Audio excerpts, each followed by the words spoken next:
when you know what to do, but you can't start. Chapter 1. The Invisible Wall Inside You. You know this moment. When the plan is already in front of you. When the steps are clear, logical, well-structured. When you even feel a small spark of excitement, that inner anticipation of change. You understand what to do. You know why you need to do it. But your body stays still. Inside, silence, heaviness, a strange resistance. As if a transparent but solid wall rises between you and the action. It's not laziness. It's not weakness. It's not a lack of discipline, and it's not about not wanting the result. This wall is something else. Something deeper, quieter, more internal. It is the invisible resistance that appears every time you come close to something that truly matters. It shows up when you are about to start something that could change your life. When the action involves risk. Not physical risk, but psychological risk. When a step requires inner growth or promises to pull you out of the predictable comfort of your routine. You may even feel this resistance physically, as heaviness in your chest, as a hollow feeling in your stomach, as tension in your shoulders or a slight dizziness. Sometimes, as if your attention suddenly scatters into smaller tasks, pulling you away from the main focus. And what's even more surprising, you can easily do everything secondary. Wash dishes, check your phone, clean a drawer, reply to messages, scroll through the news. You have the energy for all of it. Just not for the one thing that actually matters. There's a quiet voice inside you. Start. And immediately, a soft cloud rises in response. Later. Not now. Just wait a little. You should prepare more first. This is how the invisible wall works. It doesn't shout. It doesn't scare you. It simply nudges you back, gently enough to seem reasonable, convincing, logical. But if you listen carefully, you begin to understand. This resistance appears only before steps that have meaning. Before steps where you might grow. Before steps where the outcome matters. Before steps where you are seen. That is why the brain does everything to keep you in familiar territory. Because the unknown, even the good unknown, is perceived as a possible threat. Even if the unknown is a better future. Even if these steps lead to the life you want. The invisible wall is not your enemy. Its purpose isn't to sabotage or destroy your progress. Its purpose is to protect you by keeping you inside the familiar, predictable environment where nothing feels dangerous. But the problem is this. Your protective system doesn't distinguish between real danger and the natural discomfort of growth. So it reacts the same way to your dream as it reacts to something that could harm you. And that is why even the simplest task sometimes feels impossible. Why you can postpone something not just for days, but for years. Why you think about change more often than you take action. But here is the truth. The resistance shows up not because you're weak, but because you have potential. Potential that is trying to grow beyond the limits of your current self. If you didn't care, there would be no resistance. If you didn't want the result, there would be no block. If the task were meaningless, you would have done it already. Resistance is a signal, a marker, an inner indicator that you are standing in front of something important. And when you recognize this resistance, you have a choice. Give in to it, or see it for what it is. A normal, expected part of the process. Because what looks like a wall is actually a threshold. A threshold separating your old self from the new version of you. The version who takes action, tries, makes progress, grows. Most people misinterpret resistance as a stop sign. They assume, if my body doesn't want to do it, then I shouldn't. If I don't feel motivated, the task must be wrong. If I hesitate, it must mean I'm not ready. But in reality, it's the opposite. Resistance is an invitation, a sign that you've reached the edge of your comfort zone, the exact place where growth happens. If you don't make a move, the wall doesn't disappear. It stays with you as background tension. It returns every time you approach something meaningful. And eventually, the feeling of, I can't start, becomes almost normal. But here is something important. Resistance doesn't demand that you leap, force, or push yourself violently. It simply marks the beginning of real internal work. Work that does not start with big actions, but with a quiet recognition. Yes, I feel resistance, and that is normal. At that moment, you are already making the first step, because you stop fighting yourself. You stop accusing yourself of laziness. You stop believing that something is wrong with you. You begin to see resistance for what it truly is, a natural part of the human experience, a built-in protective reflex, something that can be softened and moved through, not battled with. You don't need to break the wall. You don't need to force your mind through it. You don't need to make yourself act. This wall does not dissolve through pressure. It dissolves through awareness, through gentle, manageable steps that don't overwhelm the nervous system, through small movements forward that give your brain new evidence. This is safe. I can handle this. I can continue. And that's what the next chapters will teach you. For now, understand just one truth. The fact that you can't start is not a flaw. It is a protective response. A response that activates too early in situations where you are not in danger, but at the beginning of growth. So when you feel the invisible wall, it is not a stop sign. It is an entry point. An entry point into the territory where your next version lives. The version that acts. The version that grows. The version that becomes who you want to be. Every time you face this wall, you face a choice. Remain who you are or take the first step toward who you can become. And ahead, you will learn how to soften, bypass, and eventually move through this resistance. Gently, clearly, and without pressure. But everything starts here. With awareness, with honesty, with the understanding that the wall is real, and that it appears only in front of the things that truly matter. Chapter 2. Why the Brain Freezes. There is a moment when you stand at the edge of action, the moment right before you begin, and suddenly your brain shuts down. Not dramatically, not loudly, but quietly, subtly, almost kindly. Your thoughts slow, your focus blurs, your motivation evaporates, and your mind drifts toward anything easier, safer, more familiar. It feels as if your brain freezes, and the question is simple. Why? Why does the mind stop you from doing what you consciously want? Why does it block the very actions that could make your life better? To understand this freeze, you must understand one thing. Your brain is not designed for your success. It is designed for your survival. Success is optional, but survival, that is your brain's primary job, above anything else. And survival, in the language of the brain, means one thing.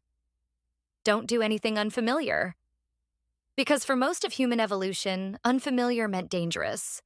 Unfamiliar food, unfamiliar people, unfamiliar territory. These were real threats.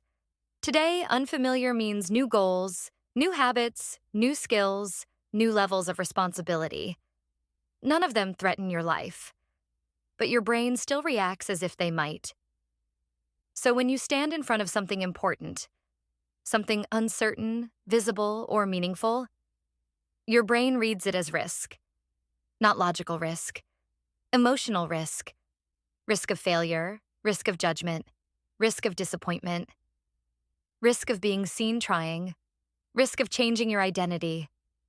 And when the emotional risk is detected, your brain activates a built-in protection system.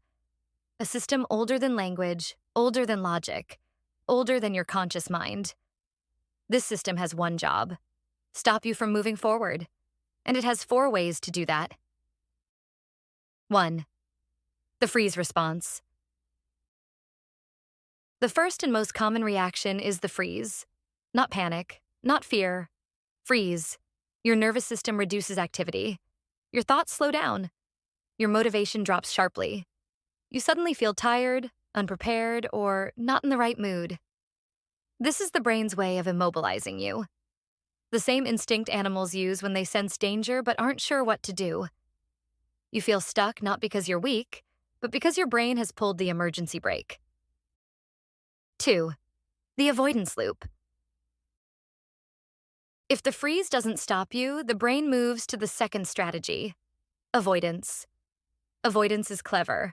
It hides behind useful tasks. Instead of writing a chapter, you decide to clean the kitchen. Instead of starting your business idea, you watch tutorials about starting a business. Instead of sending that important message, you answer 10 unimportant ones. It feels productive. It feels responsible. It feels reasonable. But the truth is, your brain is simply steering you away from any action with emotional weight. Avoidance is not laziness. Avoidance is protection. 3. The overthinking spiral.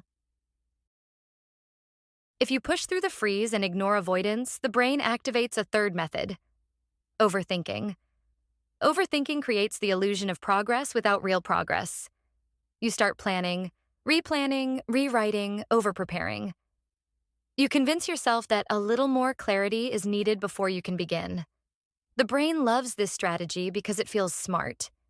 You feel engaged, thoughtful, analytical, while staying safely away from real risk. Overthinking is your brain's way of keeping you inside the walls of certainty and control. 4. The emotional flood. And finally, if you get close enough to action, your brain uses its strongest tool: emotional overload. Suddenly you feel anxious, or overwhelmed, or exhausted, or insecure. You start questioning everything. Is this the right step? What if I fail? What if I embarrass myself? What if I'm not ready? These emotions don't appear because the task is too big. They appear because the task is meaningful. Your brain is trying to scare you away from the edge of transformation. Not because transformation is bad, but because it is unknown. The freeze is a misinterpreted signal. When your brain freezes, it's not telling you, "Don't do this." It's telling you, "This matters." The freeze is your brain's misunderstanding. It treats emotional risk as physical danger.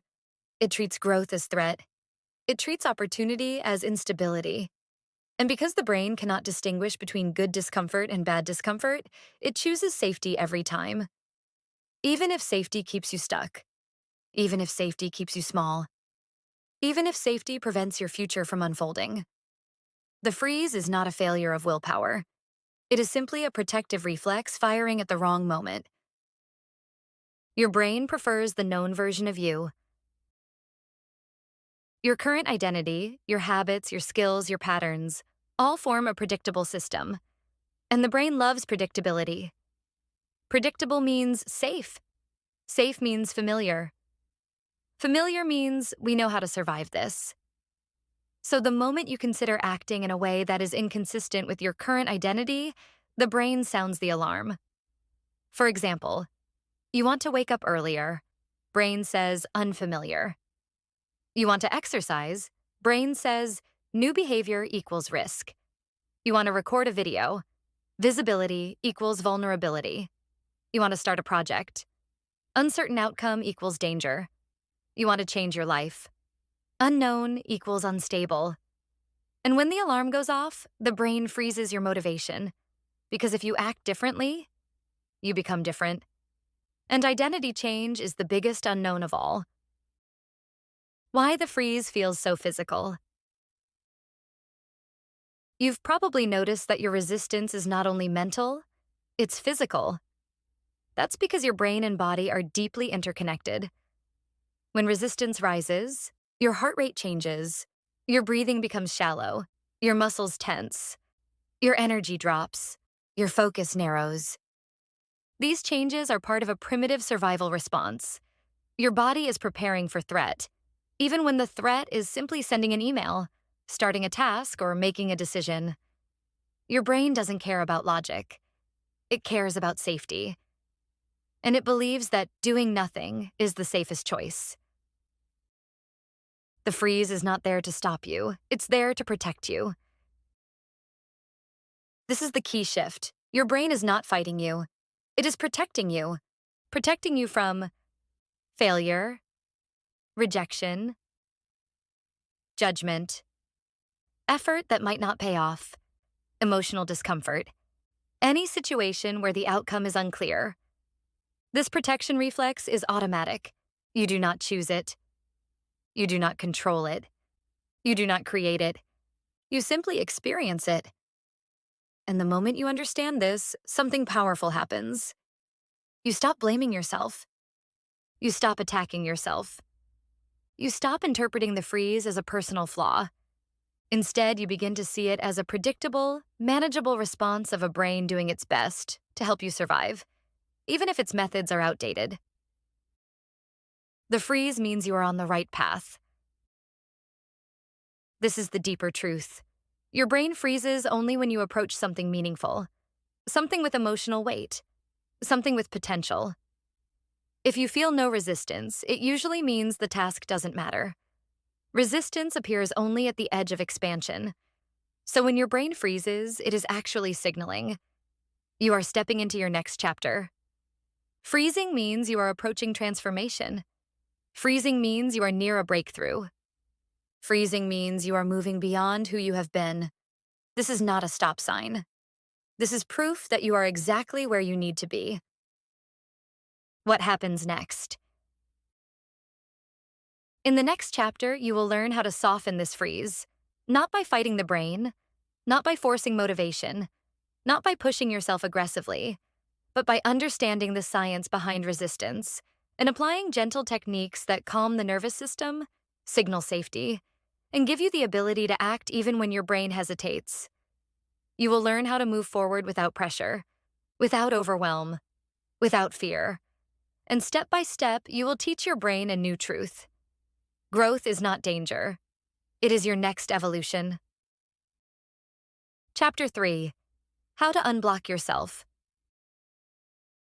There is a moment when you've stared at the task long enough.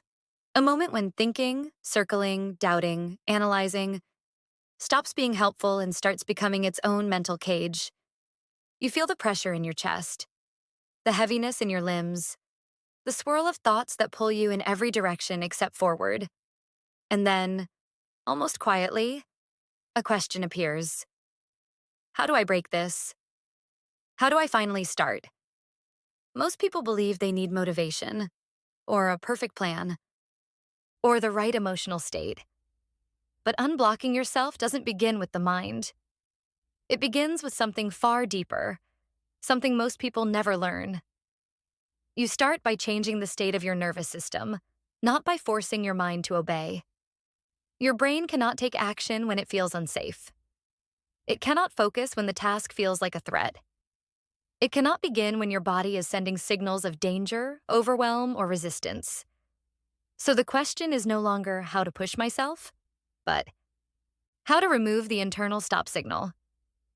This chapter is about that shift, a shift from pressure to accessibility, from force to flow, from paralysis to gentle movement. Let's walk through the process together. Step 1. Make the task emotionally smaller. When your brain feels blocked, the task in front of you is rarely the true problem.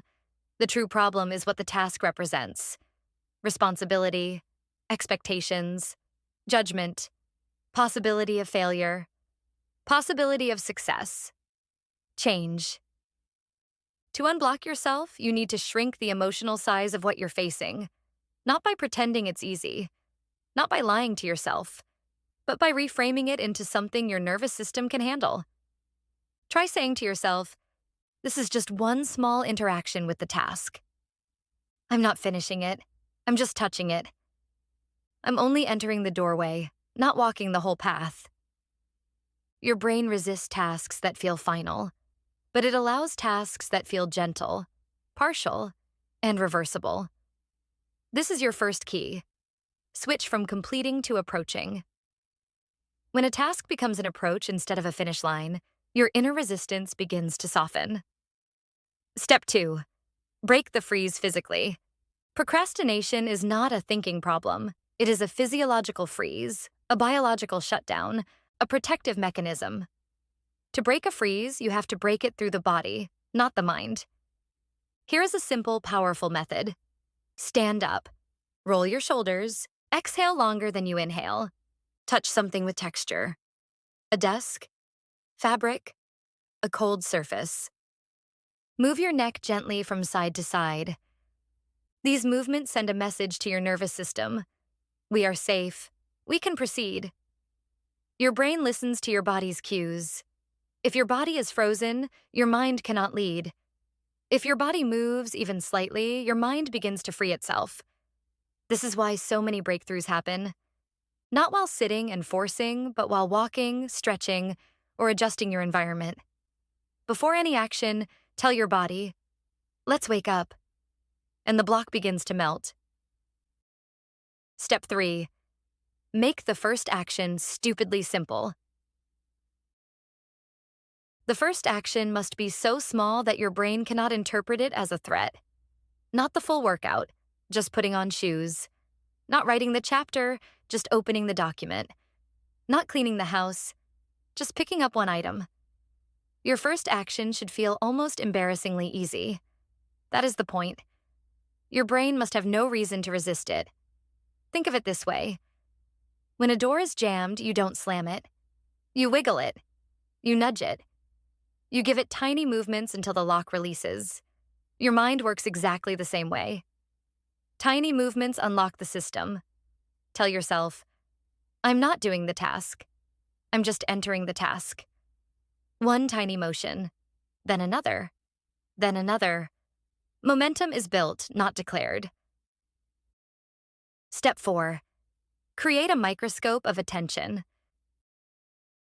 When you're stuck, your attention is too wide. You see the whole task, the whole future, the whole risk. Your brain becomes overwhelmed. To unblock yourself, you must narrow your focus to something so small that your mind can fully hold it. Here's how. Choose one micro piece of the task and tell yourself, for the next 2 minutes, my world is only this. Not the result. Not the pressure. Not the expectations. Only the piece in front of you. Your mind can start when it feels contained. When the world shrinks to a manageable size. You don't need clarity for the whole journey. You only need clarity for the next tiny interaction. This is how you move from frozen to flowing. Step 5.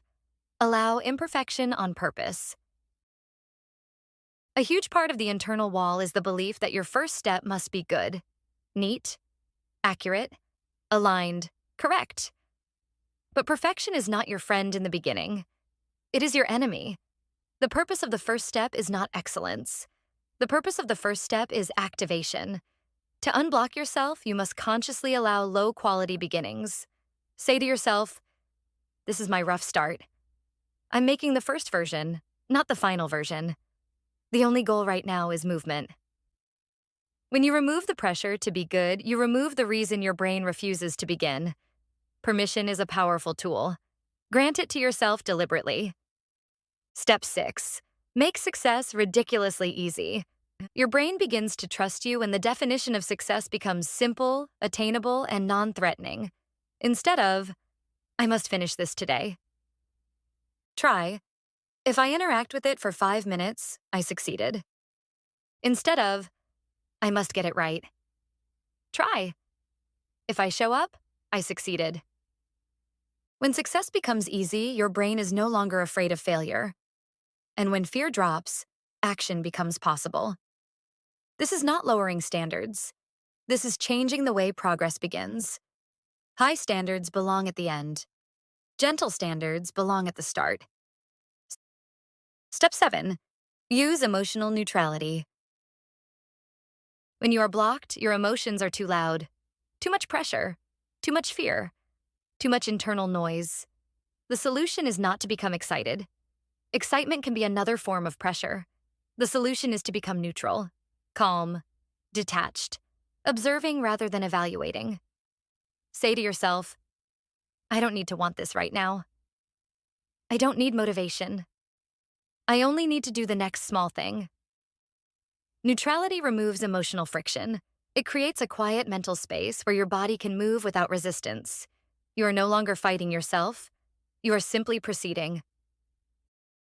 Step 8. Build a gentle internal voice. Harsh self-talk freezes the nervous system. When you push, criticize, or shame yourself, your brain interprets it as danger. To unblock yourself, speak to yourself the way a calm guide would speak. You can start with one tiny step. Let's try just a little. You don't have to finish, just approach. A gentle internal voice is not weakness. It is a performance tool. It signals to your brain that you are safe, supported, and allowed to move. With safety comes capacity. With capacity comes action. Step 9, anchor yourself in the present moment. The freeze happens when your mind jumps into the future. Future results, future risks, future judgment, future outcomes. To unblock yourself, bring your attention back to what exists now. Touch the table. Feel your breath. Notice the temperature of the room. Listen to one sound around you. Anchoring makes the task feel real, not imagined, not catastrophic, not infinite, just real, just here, just now. And the present moment is always manageable. Step 10. Move before you think. The final shift is this. Action must come before clarity, before confidence, before readiness. Most people wait to feel ready, but readiness is created by the first small action. Move first, think after. This is how you break the pattern of hesitation. You don't wait for the fear to disappear. You move with a tiny action that dissolves fear automatically. This is how you unblock yourself. Through gentle movement, not mental force. The beginning of flow. Unblocking yourself is not dramatic. It is not loud. It is not explosive. It is subtle, delicate, quiet, almost invisible. It happens in the smallest shifts. A lighter breath, a softened muscle, a narrowed focus, a tiny action, a gentle voice. You do not break the wall by smashing through it. You dissolve it by removing the pressure that built it. One small signal at a time. One movement at a time. One moment of safety at a time. And then, almost unexpectedly, you find yourself doing the thing that felt impossible just moments ago. Not because you forced yourself, but because you unblocked yourself. Chapter 4. The 5-minute window. There is a moment in every day, a small, delicate moment, when taking action becomes easier than resisting it. It doesn't last long. It doesn't announce itself. It doesn't feel dramatic, but it is powerful. I call it the 5-minute window. It's the brief opening between hesitation and avoidance, the quiet second when your brain is willing to cooperate before the old patterns pull you back. Most people miss it. Not because they're weak, not because they're unmotivated, but because they expect action to come from a big emotional push. The 5-minute window is the opposite. It is small, gentle, almost invisible. And if you learn to recognize it, if you learn to step into it, you can change the entire rhythm of your life. This chapter will teach you how. 1. The window appears. When you stop arguing with yourself. Your brain loves arguments. It loves debating. Should I start? Should I rest? Should I check my phone for just 1 second? Should I wait until I'm more ready, more rested, more inspired? Every internal argument pushes the task further away. But the moment you stop arguing, even briefly, a tiny opening appears, a sense of quiet, a soft exhale, a feeling of, maybe I can. This is the 5-minute window. It does not come from motivation. It comes from the absence of internal resistance. It is the pause after the doubt, the silence after the excuses, the breath before the old habit returns. This moment is enough. 2. Why this tiny window matters. The human brain is not built for long stretches of focused action. It is built for short bursts followed by recovery. This is why beginnings feel harder than continuations. A small start uses very little energy. A forced start uses too much. The 5-minute window protects your energy. It allows you to begin without triggering overwhelm or fear. When you step into it, you remove the pressure of the full task, the fear of the result, the anticipation of difficulty, the emotional weight of expectations. 5 minutes is so small that your brain doesn't treat it as a threat. But here is the secret. Your brain does not know the difference between starting for 5 minutes and starting for the whole session. It only knows that you started. And once you start, something powerful happens. Momentum begins to build. 3. The first 5 minutes are a physiological reset. When you act for 5 minutes, you're not just trying a little. You're resetting your nervous system. You're telling your brain, we are safe. We can handle this. There is no danger here. In the first minute, your muscles release tension. In the second minute, your breathing deepens. In the third minute, your brain begins to shift into task mode. By the fourth and fifth minute, your internal resistance decreases dramatically. This shift is biological, real, measurable. Your brain transitions from avoidance mode into engagement mode. And once it's there, continuing becomes easier than stopping. This is why the 5-minute window is transformative. It bypasses the emotional struggle and uses your biology to unlock action. 4. How to catch the window before it closes. The window is small, so you must recognize it quickly. Here are the signs you're in it. A tiny spark of willingness. Not motivation, just willingness. A soft whisper. I could try now. A moment of quiet awareness. Your thoughts slow down. You notice the present moment. You're not overwhelmed, just still. A small drop in resistance. The task doesn't feel easy, but it feels less impossible. A shift in your body. Your shoulders relax a little. Your jaw unclenches. Your breath becomes more natural. These signs may appear for only a few seconds. When they do, don't analyze them. Don't question them. Don't think about the whole task. Simply say, 5 minutes. That's it. And step in. 5. The 5-minute agreement. To use the window correctly, you must make one very important internal agreement. You are not allowed to work longer than 5 minutes unless you truly want to. Why? Because this protects the window. Your brain learns that starting is safe, not a trap that leads to hours of forced labor. Consistency grows from trust. Your brain must trust you. The moment you remove the fear of being trapped in the task, the resistance dissolves.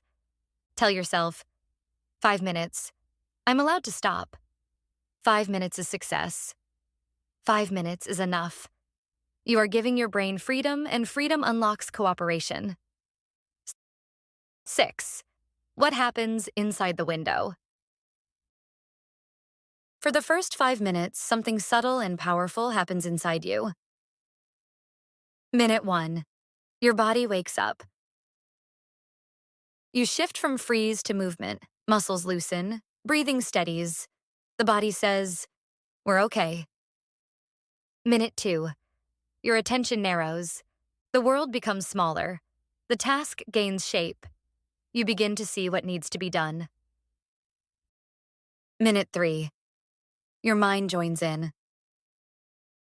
Thoughts become organized, the fog lifts, ideas connect. Minute 4. The internal noise fades. Worry quiets, fear lessens. Your inner critic grows quieter. Minute 5. Momentum forms. Action becomes easier than inaction. You've crossed the threshold.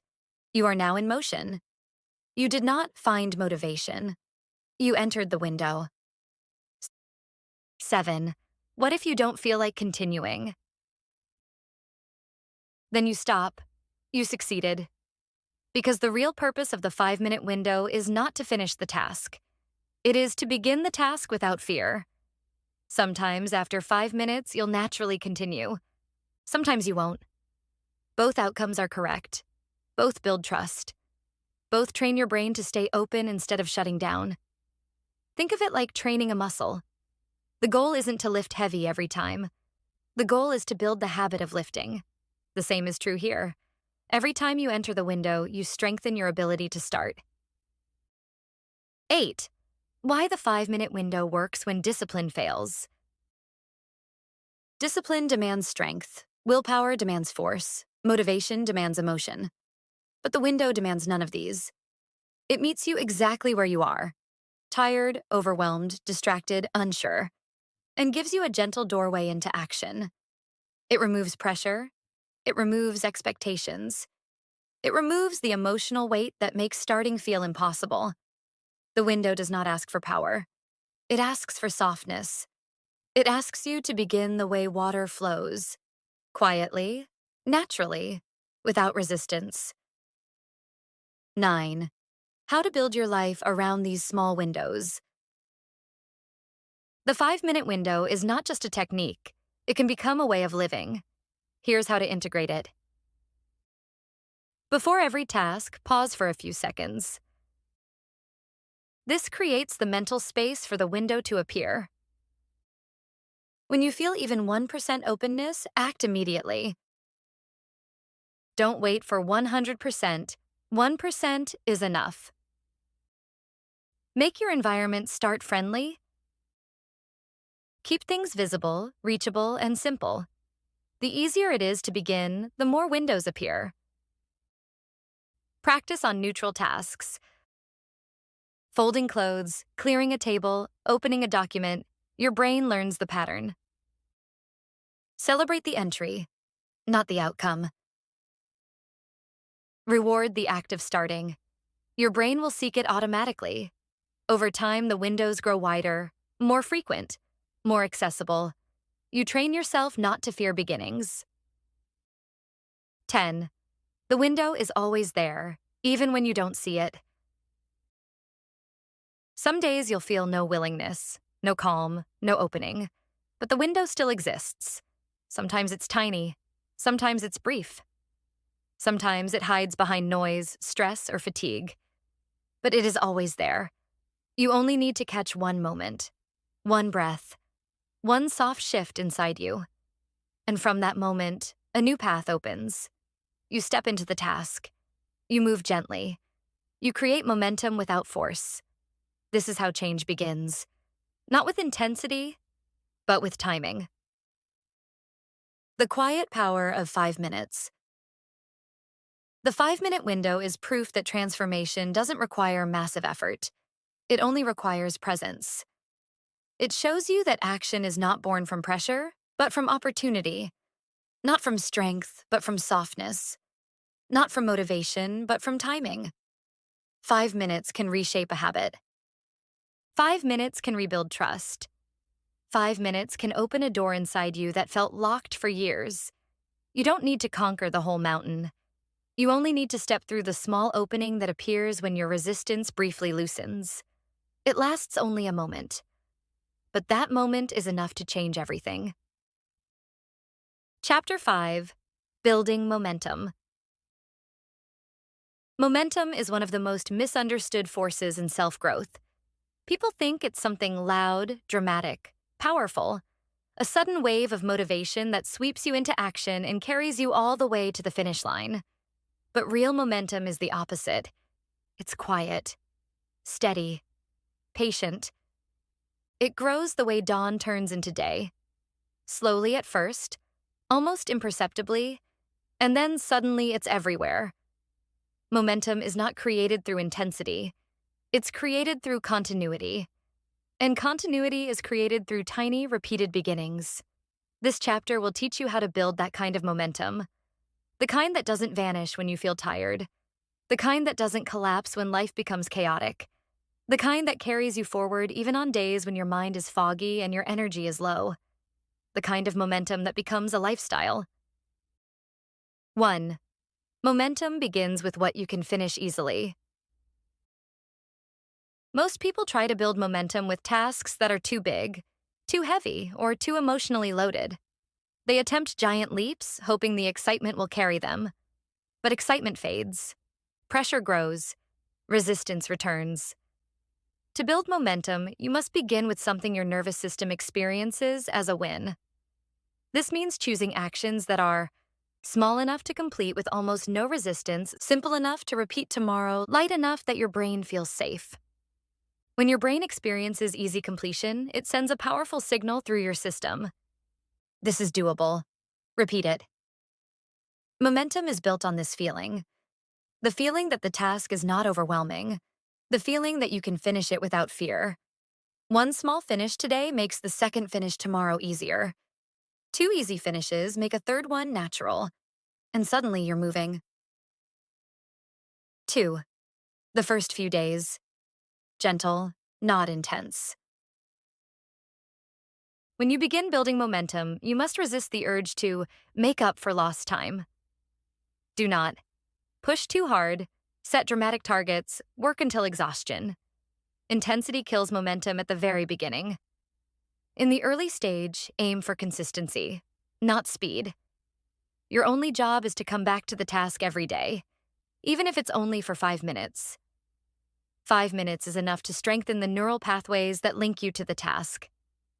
5 minutes is enough to build familiarity. 5 minutes is enough to reduce fear. Imagine momentum as a small flame.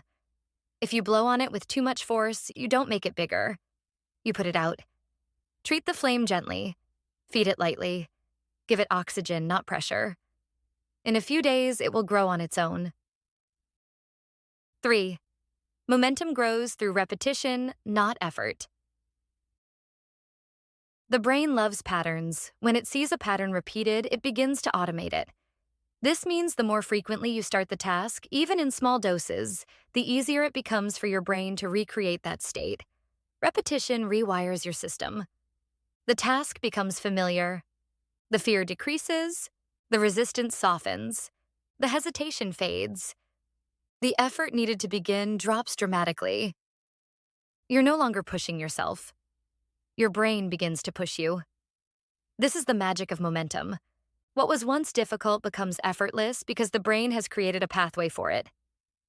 You don't think about brushing your teeth. You don't hesitate to unlock your phone. You don't negotiate with yourself about taking a shower. These actions have momentum built into them. You can create that for anything that matters to you. 4.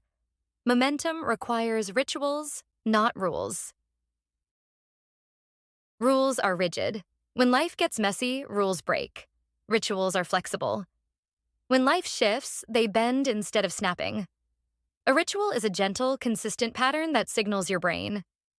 We are about to begin. It can be placing a glass of water next to you, opening the same notebook, lighting a candle, playing a specific instrumental track, sitting in your work spot. Taking one deep breath. These small rituals anchor your brain into action mode. They create predictability, familiarity, and emotional safety. Over time, the ritual becomes so connected with the task that performing the ritual automatically triggers desire to start. Momentum becomes embedded in the ritual. 5. The moment when momentum takes over. There comes a point, usually after a few days or weeks, when the balance shifts. In the beginning, you are pushing yourself, but then something changes. You wake up and feel a small pull toward the task. You start working without debating. Your mind slips into focus with less friction. Continuing feels easier than quitting. Stopping feels slightly uncomfortable. This is the tipping point. Momentum has taken over. You're no longer trying to build it. You're being carried by it. It is subtle, but unmistakable. And once you reach this point, you become dangerous in the best possible way. Because now, missing one day feels strange. Returning the next day feels natural. The task becomes part of your identity. You are no longer someone who tries. You are someone who moves. 6. The danger of all or nothing thinking. Momentum dies when you tell yourself, if I can't do it perfectly, I won't do it. If I can't do it for an hour, I'll skip it today. If I don't feel good, there's no point. This is the fastest way to erase weeks of progress. To protect momentum, you need one mindset. Something is always better than nothing. Even 2 minutes preserves the pattern. Even opening the document keeps the neural pathway alive. Even the smallest interaction protects the habit. Momentum is not about the size of the action. It's about continuity. Continuity keeps the flame burning. Even when life is chaotic. Even when you feel low. Even when motivation disappears. Your job is not to be perfect. Your job is to keep the thread unbroken. 7. Respect the cycle. Momentum has seasons. Momentum does not grow in a straight line. It moves in cycles. There will be days of high flow, days of calm consistency, days of resistance, days of fatigue, days when you feel unstoppable, days when you feel empty. This is normal. Momentum is not the absence of resistance. It is the ability to continue despite resistance. Think of it like the tide. It rises, it falls, it returns. Your job is to stay connected to the task, even lightly, during every part of the cycle. When momentum dips, you don't panic. You don't quit. You simply reduce the intensity and keep touching the task. Momentum always comes back when you stay in the rhythm. 8. The identity shift. From trying to being. The deepest form of momentum happens when the task becomes part of who you are. Not something you force, not something you negotiate, not something you dread, something you do. Because it is now part of your identity. When momentum reaches this identity level, you don't worry about discipline. You don't fear procrastination. You don't rely on motivation. You feel strange when you skip it. This identity shift is the true goal of momentum, because when the task becomes part of who you are, it becomes self-sustaining. You are no longer building momentum. You are momentum. 9.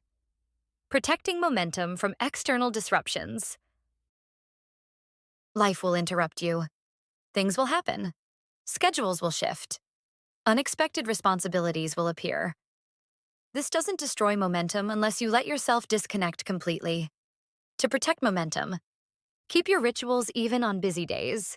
Do tiny versions of the task when you're tired. Return the next day without shame or analysis. Never wait to feel ready. Keep the thread alive with the smallest possible action. Momentum survives through reconnection, not perfection. 10.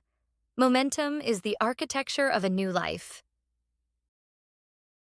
Every goal you have, every habit you want to build, every version of yourself you want to become, depends on your ability to create and sustain momentum. Momentum is the engine behind creative work, personal growth, discipline, physical health, emotional healing, long-term projects, your relationship with yourself. If motivation is the spark, momentum is the fire. If discipline is the structure, momentum is the movement inside it. If intention is the beginning, momentum is the continuation. Momentum doesn't guarantee that every day will be easy. It guarantees that you keep going, even when it's not. And that is what transforms your life. The quiet power that pushes you forward. Momentum is not built in one dramatic moment. It is built in quiet repetitions, gentle beginnings, small victories, soft returns. It grows in silence. It strengthens with patience. It expands through familiarity. And then one day, you look at yourself and realize you've become someone different. Someone who starts. Someone who continues. Someone who finishes. Someone who moves with purpose and clarity. Someone who trusts themselves. Momentum didn't change you. You changed through momentum. And now the path ahead. The one that once felt heavy, intimidating, impossible, feels lighter, more open, more accessible. Because you are no longer pushing yourself forward. You are being carried. Chapter 6. Becoming the version of you who starts. There comes a moment in every journey when the question shifts from, how do I make myself start, to, who is the person I am becoming? Because starting is not just an action. Starting is an identity, a way of being, a quiet inner posture that changes the way you approach your life. The version of you who starts is not someone with more motivation, not someone with more discipline, not someone with a perfect routine, a perfect mindset, or a perfect system. The version of you who starts is simply someone who has stopped fearing beginnings, someone whose body no longer freezes, someone whose mind no longer spirals, someone whose nervous system says, starting is safe, starting is familiar, starting is who we are. This chapter is not about doing, it is about becoming. 1. Identity is the foundation of action. Every action you take and every action you avoid is rooted in identity. Your identity shapes what you believe you can do, what you believe you deserve, what you believe is possible for someone like you. What feels natural or unnatural, what feels safe or unsafe. When you struggle to start, it's not because you lack ability. It's because, on some level, you do not see yourself as the kind of person who begins easily. You see yourself as someone who hesitates, someone who overthinks, someone who waits until the last moment, someone who needs pressure to move, someone who feels overwhelmed before they even begin. But identities are not permanent. They are patterns, repeated thoughts, repeated reactions, repeated stories about who you are. And patterns can be rewritten. 2. The micro-identity shift. You don't become a person who starts in one dramatic transformation. You become that person in tiny identity shifts that happen every time you take a small action, enter the 5-minute window, ease into the task instead of freezing, re-engage the next day even if yesterday was messy.